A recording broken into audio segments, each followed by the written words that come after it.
তদন্তে কোন রকম গাফিলতি রাখবেন না।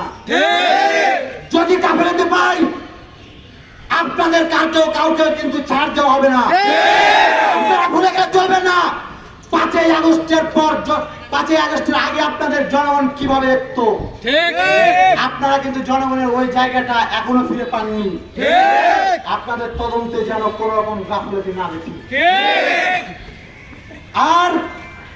আর বলে দিতে চাই, আপনারা মনে হয় ভুলে গেছেন আমাদের সহযোদ্ধারা বিস্ফোরক আইনে যখন মামলা খেয়েছিল আন্দোলনে, অথচ আন্দোলনে আমরা একটি লাইট আরো জ্বালাই নেই।